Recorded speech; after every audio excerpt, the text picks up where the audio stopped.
ప్రేక్షకులందరికీ నమస్తే. ఒక చిన్న టాపిక్తో మీ ముందుకు వచ్చానండి. చాలామంది క్రైస్తవ బోధకులు, పాస్టర్లు ఒకటే విషయాన్ని ఉదరగొడుతూ ఉంటారు. బైబిల్కి చాలా చాలా ఆధారాలు ఉన్నాయి. అసలు ప్రపంచంలో ఉన్న ఏ గ్రంథానికి లేనన్ని ఆధారాలు బైబిల్కి ఉన్నాయి అని ఒకటే ఉదరగొడుతూ ఉంటారు.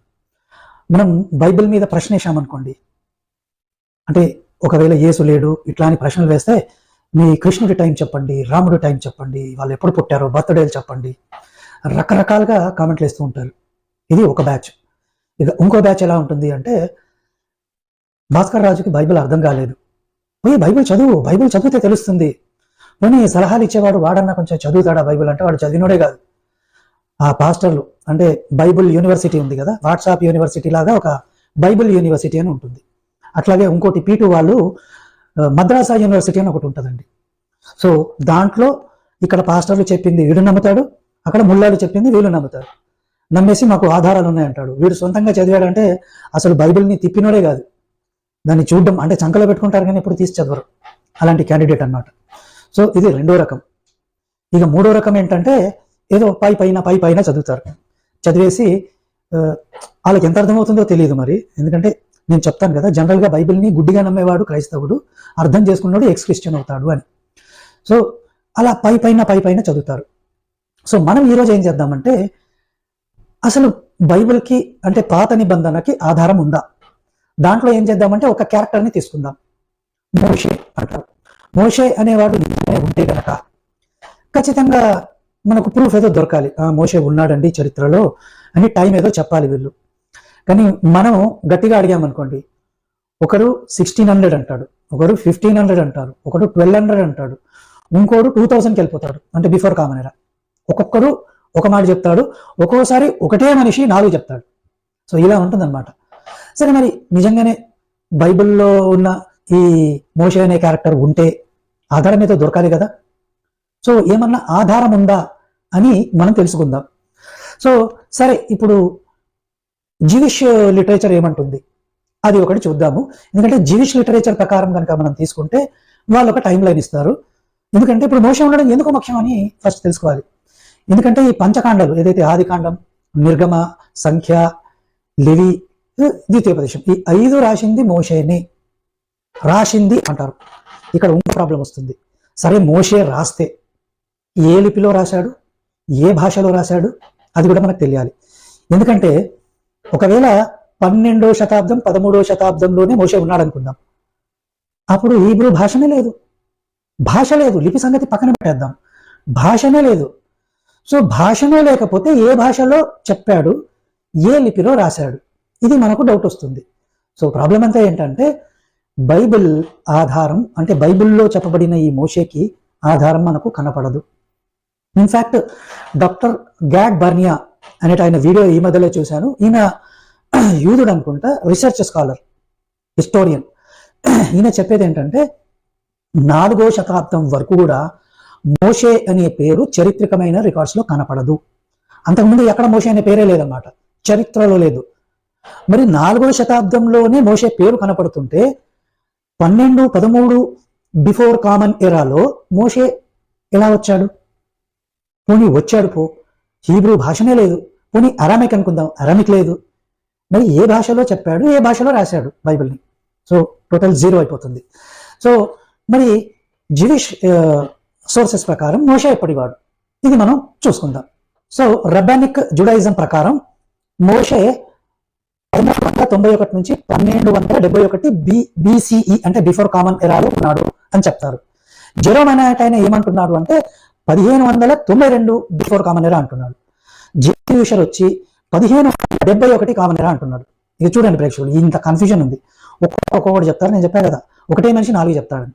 సో బైబిల్ కథ.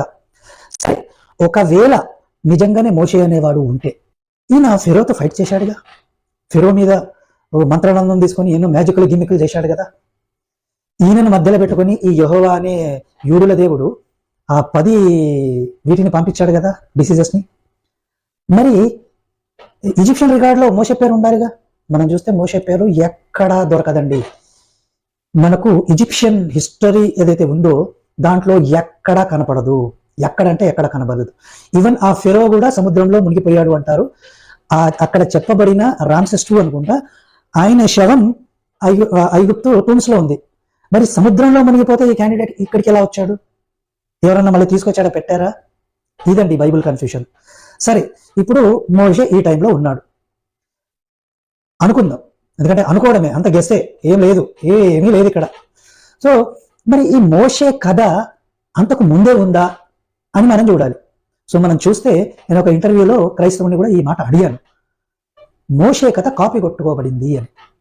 సో ఇది ఎక్కడ ఉంది ఈ స్టోరీ అంటే, అక్కాడియన్ కల్చర్ ఏదైతుందో దాంట్లో సార్గన్ ద గ్రేట్, సార్గన్ అనే ఒక రాజు ఉన్నాడనమాట.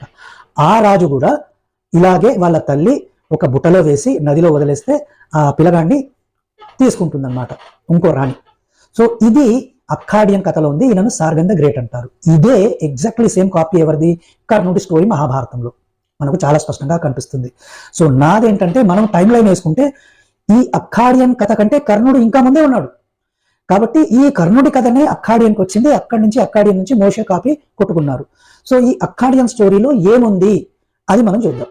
సో ఈ సార్గన్ ఆఫ్ అఖాడ్, సార్గన్ ద గ్రేట్ ఎప్పుడున్నాడు అంటే 2334 నుంచి 2279 మధ్యలో ఈయన ఉన్నాడు. ఈయన అక్కాడియన్ ఎంపైర్ని స్థాపించాడు అనమాట. సో మరి ఇక్కడ నేను ఒక సీల్ కూడా చూపిస్తున్నాను మీకు. ఆ సీల్ కూడా ఒకసారి మీరు చూసుకోండి. సో అక్కడ ఏమని రాసి ఉంది ఆ కథలో, యూనిఫామ్ ఇన్స్క్రిప్షన్ లో ద లెజెండ్ ఆఫ్ సార్గన్ అని ఉంటుంది. అక్కడ ఏమని రాసి ఉంటుంది? Sargon the mighty king of Agade I am, అంటే సార్గన్ నేను మైటీ కింగ్ ని, అగాడే కింగ్ ని. My mother was a changeling, my father I don't you, అంటే నాకు తల్లి తెలుసు, నా తండ్రి ఎవడో తెలియదు. The brothers of my father loved the hills, అంటే నా తండ్రికి పుట్టిన కొడుకులు ఎవరంటే ఇక తండ్రి ఎవరో ఉన్నారో తెలియదు, వాళ్ళు గుట్టల్ని వీటిని పుట్టల్ని లవ్ చేశారు, ప్రేమించారు. My city is Azupiranu which are located on the banks of Euphrates, అంటే యూఫ్రటిస్ నది ఉంది అక్కడ ఈ సిటీ ఉంది అని చెప్తున్నాడు.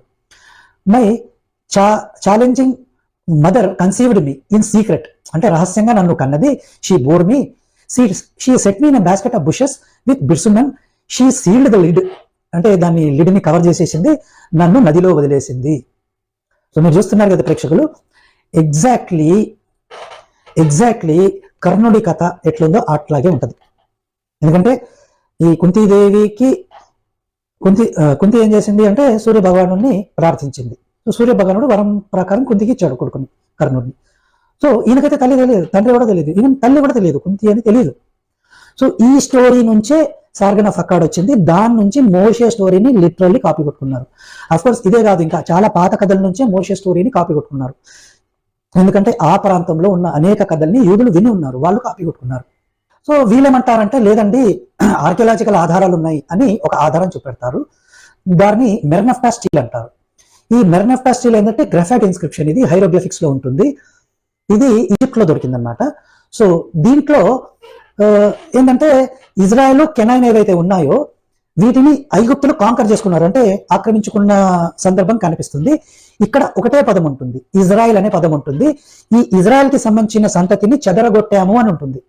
సో ఈ స్టీల్ ఎప్పటిది అని అంటే 1213 నుంచి 1203 శతాబ్దం, సామాన్య శకానికి పూర్వం, అక్కడ ఆ టైంకి సంబంధించింది.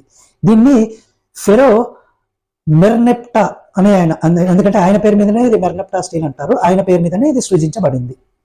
సో ఇది 1896 సంవత్సరంలో ఒక బ్రిటిష్ ఆర్కియాలజిస్ట్ ప్లిండరర్ ఈయన కనుగొన్నాడు అనమాట. సో మరి ఇక్కడ ఉన్నది ఇజ్రాయెల్ అనే ఉంది, ఇంకే పని లేదు. ఆ ఇజ్రాయెల్ని కూడా చెదరగొట్టేశాము, వాళ్ళని తుక్కుగా కొట్టాము అని ఉంది. కానీ ఒకవేళ ఈయనే గనక మోషే అయితే, ఈ ఐగుప్తులు మోషేనైతే చెదరగొట్టలేదు కదా, మోషేనే ఫెరోని ఈ 10 వ్యాధుల్ని తెప్పించి ఈ వీటిని అన్నిటి తెప్పించి తుక్కుగా ఫెరోని కొట్టాడు. సో ఇది వర్కౌట్ కాదు. ఇంతే కాదండి, మోషేనే కాదు, నోవాకి చారిత్రకమైన ఆధారం లేదు, అబ్రహాంకి ఆధారం లేదు, అసలు అడామ్ అండ్ ఈవ్ ఫస్ట్ పుట్టారని ఏ సైంటిస్ట్ కూడా ఒప్పుకోలేరు. ఇంకా శుభ్రంగా చెప్పాలంటే 6000 సంవత్సరాల సృష్టిని సైన్స్ లాజిక్ ఏది ఒప్పుకోదండి, అసలు ఒప్పుకోదు. సో బైబిల్ మీద ఎవరైనా డిబేట్ చేసి చర్చించాలంటే బైబిల్ రకానికి సైన్స్కి నిలబడదండి, అసలు దేనికి నిలబడదు.